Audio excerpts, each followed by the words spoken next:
We're going to do something that we probably should have done a while ago. We are going to hand out player grades from the last season for the LA Kings. That and more on this edition of Locked On LA Kings.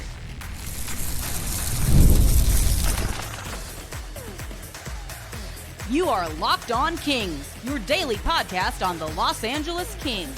Part of the Locked On Podcast Network, your team every day. Hey, Kings fans, welcome to Locked On LA Kings, part of the Locked On Podcast Network, your team every day. Thanks for making Locked On LA Kings your first listen every day. We are free and available wherever you get your podcasts and on YouTube. I'm Eddie Garcia, your host of Locked On LA Kings. I've worked in sports media for the past 30 years, also one of the co-hosts of the Puck Podcast, a weekly NHL review show that is celebrating its 20-year anniversary coming up on Tuesday, and also a passionate LA Kings fan for over 30 years. Today's episode is brought to you by FanDuel. Right now, new FanDuel customers can get $150 in bonus bets if your first $5 bet wins. Coming up on today's show, we're going to do something that I probably should have done weeks ago. We are going to give out grades for each player that played for the LA Kings last season. This is usually kind of a staple of pretty much every show out there once a season comes to an end. The X account Dewey's Cookie Night asked me over the weekend, had I done this episode, and I realized that I don't think I had, but I should have. And I actually did do a show where we gave out grades for all the Kings players, but it wasn't this show. I was on another podcast called Royally Quacked. It is a podcast hosted by a father and son. The dad's a Kings fan. The son, the misguided son, is a Ducks fan. And on that show, we just listed every player, and it was me and a few other Kings fans, and we gave everybody a grade and kind of briefly explained why. I think we're going to do things a little differently on this show. I think I'm going to put the players and the coaches in a group by their grade and then explain why I felt like they were in that group. So let's start with the good students. Who on the LA Kings last season gets an A grade for the season that they had? And I think we'll start with a pretty obvious one, and that would be goaltender Darcy Kuemper. Now, if you're a finalist for a major award in the NHL, pretty good indication that you had a very good season, and that was definitely the case for Darcy Kuemper. First year with the Kings, 35-year-old netminder had a 31-11-7 record, 2.02 goals against average, and a .921 save percentage. That goals against average was second in the NHL, only behind Vezina Trophy winning goalie Connor Hellebuyck, and was 1/100th of a point better. Hellebuyck was 1/100th of a point better than Kuemper was. So Hellebuyck was 2.02 and Kuemper was 2.02. So obviously it was extremely close. For the save percentage for Kuemper, that was third best in the NHL. He was 0.04 of a point behind the leader, Anthony Stolarz, who was at .926. Kemper's 5 shutouts were tied for third most in the NHL, and he had the fewest games played of all the other NHL goalies with 5 or more shutouts last season. How Kuemper ranked all time in Kings history with his season a year ago. It was the second best goals against average in a season in Kings history, only behind Jonathan Quick, who had a 1.95 goals against average in the 2011-12 season. Kuemper's save percentage from last year was 4th best in a season in Kings history. His 31 wins, 6th best total in Kings history as well for a single season. And that came in 50 starts. Everyone else on the list of the best or most wins in a season in Kings history had at least 60 starts. Some of them were in the high 60s, low 70s. So needless to say, it was a great, great year for Darcy Kuemper. Now, there were a couple of times where he missed some games earlier in the year because of injury. So he didn't get to play the complete season. And his playoff numbers certainly were not on par with his regular season numbers, but Darcy Kuemper was one of the better players in the playoffs for the LA Kings. I don't know that anybody would ever look at Darcy Kuemper and say that was a reason why the Kings didn't advance in the first round. So Darcy Kuemper clearly gets a very solid A grade for last season. So does Vladislav Gavrikov, the now former Kings defenseman, took advantage of a bad situation when Drew Doughty went down with an injury in the preseason. Gavrikov moved from the left side to the right side and filled in amazingly. He was a rock on the blue line for the Kings, who didn't really miss Drew Doughty that much, or certainly not as much as we all probably thought they would. when that injury took place, Gavrikov teamed up with Mikey Anderson and led that Kings defense that allowed the second fewest goals per game during the regular season at 2.48. Gavrikov was durable, playing in all 82 games last season. Offensively, he chipped in with 5 goals and 30 points. He was a plus 26 on the season. And while Gabby didn't and wasn't expected to chip in that much offensively, those 30 points were the second highest point total of his career. And those 30 points were also second highest on the team for any defenseman behind Brandt Clark. Gavrikov, as I mentioned, the plus 26, a career high for him. His previous career high was a plus 12. So he was also solid in the playoffs as well. So to Gavrikov's credit, he took advantage of a situation, also a contract year for him, turned it into a 7-year, $7 million deal with the New York Rangers. But Vladislav Gavrikov definitely was an A player. Gets an A grade for the LA Kings from last season. Adrian Kempe, I think, is also deserving of an A.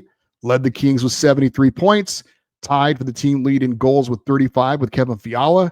His 38 assists were second on the team, only to Andrei Kopitar, and Kempe played in 81 of the team's 82 regular season games. He was a plus 22 that led all forwards and was second on the team in power play goals with 7. Also a very responsible defensive player, even played a little defense in a couple of occasions when the Kings were trailing late and needed some extra offense on the ice. He averaged 19.9 minutes per game as far as ice time. That was the most of any Kings forward. Typically, your centers are the ones who will lead you in ice time, but nope, it was Adrian Kempe. Also can kill penalties as well. And in the playoffs, 4 goals, 6 assists for 10 points. He was the Kings' best player in the playoffs as well. I don't think there's any question that Adrian Kempe is deserving of an A grade. Now, pay that man his money. Warren Fogle, I think, gets an A. First season with the Kings, depth forward. He sets new career highs in goals, assists, and points. 24 goals, 22 assists, and 46 points. He played in every game, all 82 games. Led the Kings in game-winning goals with 7. Was a team-leading plus 36. Always brought energy, hustle, was reliable all season long, providing much-needed scoring depth. We look at the offseason additions from a year ago. I like the Warren Fogle addition. I didn't know I would like it this much. He was fantastic. He absolutely gets an A grade for the past season. I'm giving Mikey Anderson an A, and I know ho-hum, just another solid year for the Kings defenseman. And we probably take him a bit for granted, but we probably shouldn't. We know that Mikey's not going to give much offense, although he did set a career high in goals with 6, assists with 18, and points with 24 in 77 games. Now, those numbers are certainly not going to blow you away, but for a pure defensive defenseman, he was a contributor. And again, great defensively, without a doubt, night in and night out. Being on the top pairing, going up against the other team's best players. I think Mikey Anderson, certainly not spectacular. Lunch pail guy, just brings it every night. I'm giving him an A. And I'm also going to throw out a couple of other A's, but these are kind of roll your eyes a little bit because it was only one game. But what grade would you give Eric Portillo, the goaltender who came in his only start and almost pitched the shutout, allowed just 1 goal, 29 saves, and a 2-1 win over the Ducks in Anaheim in his NHL debut? So it was only one game, but it was pretty damn good. I'll give Eric Portillo an A. And we'll also give Taylor Ward an A. You might not even remember. Played in the last game of the season, only one game, and scored a goal, his first NHL goal in his NHL debut. You do something cool like that, I'll give you an A grade, although those are, they're A's, but they're not really. We will give out some more grades for the LA Kings from last season coming up here on Locked On LA Kings, your team every day. Summer sports are in full swing, and whether you're all about baseball under the lights, golf on the green, or high-stakes soccer action, FanDuel is the best way to make every game more exciting. You're already following the action. Why not make it a little more thrilling? With FanDuel, you can get in on the game while your friends are all getting sunburned at the beach. FanDuel tracks your favorite matchups, and the app keeps it fresh with new daily promotions and fun ways to bet. It's easy to use, fast to pay out, and makes even regular season games feel like must-watch events. Whether it's a same-game parlay or watching a bet ride into the 9th inning, FanDuel makes it feel like you're a part of the action. New to FanDuel, new customers can bet just $5 and get $150 in bonus bets if your first bet wins. Open the FanDuel app today or visit FanDuel.com to get started. All right, we're continuing to hand out our grades to all of the LA Kings players from a season ago. And if you had a solid season, and that translates to me into maybe you weren't spectacular or otherworldly, but you did play above expectations. And to me, that gets you a B. And there are a lot of Kings who got Bs from a year ago. And that includes Captain Anze Kopitar, led the team in assists with 46, second on the team in points with 67, 21 goals, fifth best on the team, 7 game-winning goals, tied with Warren Fogle for the most on the team. Played his typical solid game defensively and one of the better two-way forwards still in the NHL. Matter of fact, finished 8th in the Selke Trophy voting given out by the NHL to the league's top defensive forward. He won the Lady Byng Trophy for a third time, given to the player that plays at a high level but rarely takes penalties. Kopitar called for only 2 minor penalties while playing in 81 of 82 games. Started off the season great, had a hat trick in the season opener. Solid first 3 months of the season. He had 12 goals, 39 points in 36 games. Then he did cool off in January and February. Maybe it was, age catching up with him a little bit. Just 1 goal and 7 points in 21 games in January and February. But things did pick up in the final 2 months where he had 8 goals and 21 points in 24 games. If you wanted to give Kopi a grade on a curve, factoring in his age at 37 years old, maybe you could even give him an A. But to me, it was a good, solid season for Anze Kopitar. No, it wasn't spectacular, but I still think, like I said, at his age, still playing above average. His goals and points were a bit down from his past 2 seasons, but certainly not dramatically so, but enough that I still think Anze Kopitar gets a B.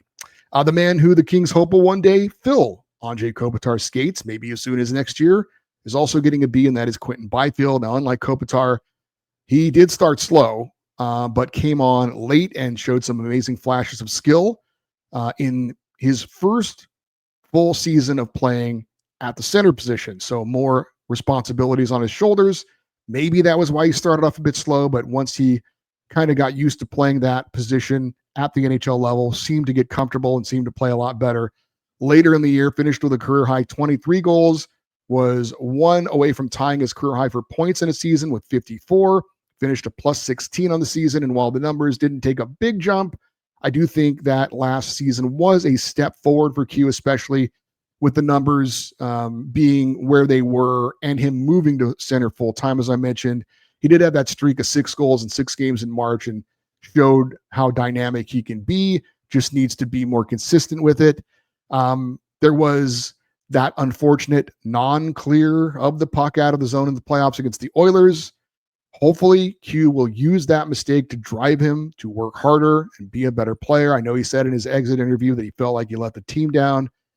It's been my experience that great athletes, when they do make a mistake, use that mistake to make themselves better. Still a young player. I'm sure that was a bit of a tough offseason for him, or it is a bit of a tough offseason for him because of how things ended in that play specifically. It was an unfortunate play. I certainly don't, circle Quinton Byfield as saying that play in that moment was the reason why the Kings lost. Obviously, there were a lot of things that contributed to it. That didn't help. But like I said, hopefully he looks at last season for what it was, a step forward, and he realizes that he's a huge part of this team and is ready to take a step forward. So I'm giving Q a B. And Brent Clark, I'm giving a B as well. And kind of like Quinton Byfield, a step in the right direction. Certainly not without its ups and downs, but his first full NHL season, and he leads all Kings defensemen in points with 41. Now, you could also make the argument that kind of shows where the Kings defensemen are as far as points go.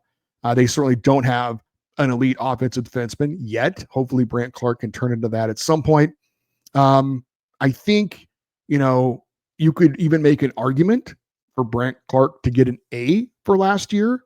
But I would say it was very solid for his first full NHL season. I don't know that it was spectacular. I think if it's spectacular, you get an A. If you're just really good, maybe better than you thought, that gets you a B grade. So I'm giving Brent Clark a B. Kevin Fiala is getting a B, despite a career high in goals with 35, tied with Adrian Kempe for the team lead. He also led the Kings with 14 power play goals. That was double what the second place player had for the Kings. That was Adrian Kempe with 7. However, Fiala's assist numbers were almost cut in half from each of his last 3 seasons. He finished a -7 on the year. That was worst on the team. He started slow, certainly came on of late, got better as the season went along. Thought he was pretty good in the playoffs, improved that plus minus as time went on. Also, grew as far as some of the things he did earlier in the year, as far as late in the year, taking those unnecessary penalties. Encouraging second half for Kevin Fiala. If he can put, 2 second halves together for a full season like he had last year, then that would probably give him an A grade and the numbers would be better as well. But because of the really, really poor start, even though, again, career high in goals, I'm going to give Kevin Fiala a B. Alex Laferriere also getting a B. You could make the argument that he should get an A, considering he set new career highs from his rookie season and showed improvement. 19 goals, 23 assists for 42 points. Started off great with 11 goals in 25 games. And I will admit I jumped on the 30-goal bandwagon for Alex Laferriere. That did not happen. And he did kind of come crashing down to earth, just 8 goals in his remaining 57 games. But I will say that despite his frustrations, he did have some bad luck mixed in as well. Never got the impression that Laffy let it get to him. He always came out and played hard. He always tried to do the other things to help the team win if the puck wasn't going in the net for him. And I think a lot of young players could get very frustrated with that situation when you get off to a good start and then suddenly you just can't find the back of the net. But he never really showed that, I thought, in his play. I thought that was very mature of him. And even though, again, he wasn't having good luck, he was still being a factor in games. So I'm giving Alex Laferriere a B for last season. Andrei Kuzmenko, I also considered giving him an A, but settled on a B. Only appeared in 22 regular season games for the Kings after being picked up at the trade deadline. Turned out to be the best trade deadline acquisition, not named Mikko Rantanen. In those 22 games, he had 5 goals, 12 assists for 17 points. Provided a spark for the Kings' power play when they needed it. Playoffs, he had 3 power play goals, along with 3 assists in 6 games as well. And looking forward to seeing what he can do with the Kings for a full season. This one might surprise some folks, but I'm giving Phillip Danault a B. And I think we got spoiled with what he did as far as his goal scoring in his first year in LA, 27 goals. And he had never really done that before, and he probably will never do it again. But that kind of set the bar pretty high for him. Now, granted, his goal scoring numbers, even for him, were down last year with just 8. He had 18 2 years ago, 17 the year before. So that was a drop for sure. But his 35 assists was one off his career high, and his 43 points was right around his career average, which is 42 points in a season. So while the goal scoring was down, the point total wasn't. He still does a lot of other things that don't show up necessarily on the stat sheet as far as that goes. A plus 20, kills penalties as well. Good in the faceoff circle. So I gave Phillip Danault a B. I could see an argument for a C, but I still gave him a B. Joel Edmondson getting a B as well. And he actually had, when I looked at his career numbers, he had a really good season based on what he's done in the past. Now, he played in 73 games. That was a career high. And I think he probably gets a B more because of the position he was put in and how he handled it. Vladislav Gavrikov moves up to fill Drew Doughty's position, and then Edmondson has to move up to fill Gavrikov's position. I thought he held his own, did very well. He's more of a third pairing guy at this point, but due to necessity, I thought he did a respectable job in that second pairing role. 6 goals and 20 points, and you might not bat an eye at that, but those are career highs for him. Also 14 assists, career highs. The 6 goals that Joel Edmondson scored was more than he had in the last 3 seasons combined. He had a total of 5 goals in his 3 seasons before joining the Kings and got 6. 20 points was more than he had the last 2 seasons combined.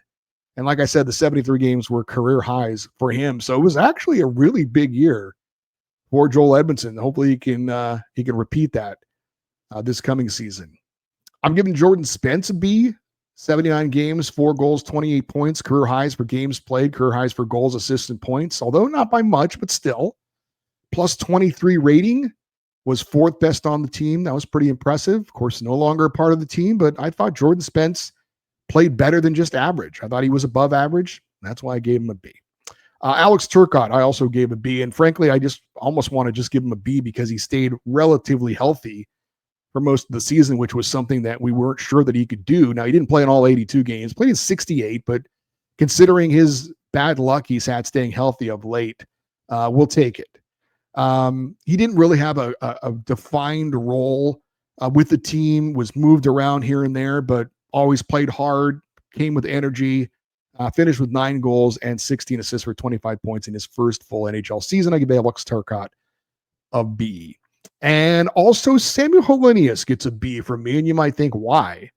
50 games, 4 goals, 7 points, but it was his first NHL action, and he wasn't expected to play in the NHL at all last year. He brought a physical presence, playing on the fourth line. He got a lot of great experience, and certainly held his own when he was out there. So I talked about players getting a B grade when they kind of defy expectations a little bit. I thought Samuel Hellenius did. Like I said, I didn't think he was going to play at all for the LA Kings, and he did, and he was a bit of a contributor, so I'm giving him a B. So did anyone get a below average grade? We will talk about that next on Locked On LA Kings, your team every day.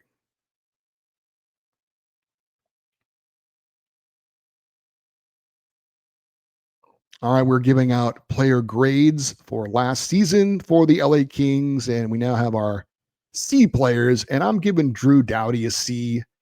30 games, 4 goals, 17 points. Obviously missed the majority of the season with that broken ankle in the preseason. Probably didn't help himself when it seemed like he was kind of rushing back to the lineup. Now, he didn't return earlier than the initial timeline, but there was the Four Nations face-off that he really wanted to play in, got selected for the team.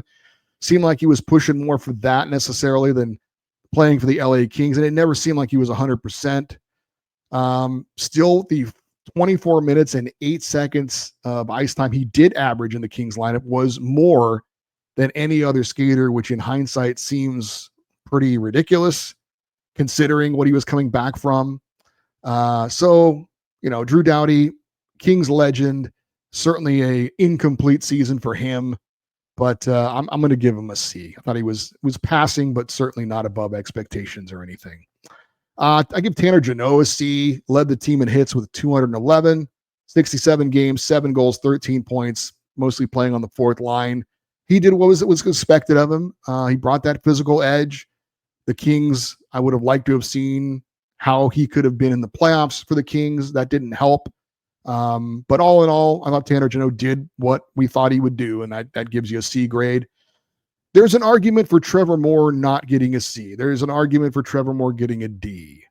Coming off a career year where he had 31 goals and 57 points. However, last season, his numbers of 18 goals and 40 points, that was actually pretty much in line with his career averages. So maybe, what he did 2 years ago may have been an anomaly. Maybe that was just a career year. And what we saw from Trevor Moore this year, even though he did get off to a really slow start, maybe that is Trevor Moore. Maybe that is really who he is. We'll get a better idea this coming season when we see what the numbers are that he puts up. Was 2 years ago fluke? Was last year just getting off to a bad start? We'll have to see. I could understand people wanting to give him a D. I think all in all, though, like I said, with his career numbers, he was pretty mumuch on par there. So I gave him a C. David Riddick, I gave a C. Now he got an A for his home play, 11-3-2, 2.29 goals against average and a 904 save percentage. But he gets a D for what he did on the road, 5-11, 3.44 goals against average, a save percentage of 867. For me, overall, I'll give him a C because he was so good at home, but the road numbers were pretty bad. Trevor Lewis, I gave a C to. If you wanted to argue that he should get a D, I'm not going to put up much of a fight with that, but 6 goals, 12 points in 60 games. He was a -4 on the year. Not too much from Trevor. And look, he's had a great career. But it looks like he's not been signed by the Kings or any other team. So it looks like it may be time for the career to come to an end for Trevor Lewis. Then you got a handful of guys who saw some spot time here and there. Jacob Moverara, Kyle Burrows, Andre Lee, Jeff Malott, Andreas England, Caleb Jones. They all were okay when they filled in. Certainly nothing spectacular. I don't know how you can give them a grade any more than just a C. So does anyone get less than a C? Well, it's low-hanging fruit, but as an old radio friend of mine used to say, the low-hanging fruit is the most delicious of them all. I'm not sure about that. But Kings head coach Jim Hiller does get an F for the playoffs. Now, to be fair, I'd probably have to give him an A for the regular season.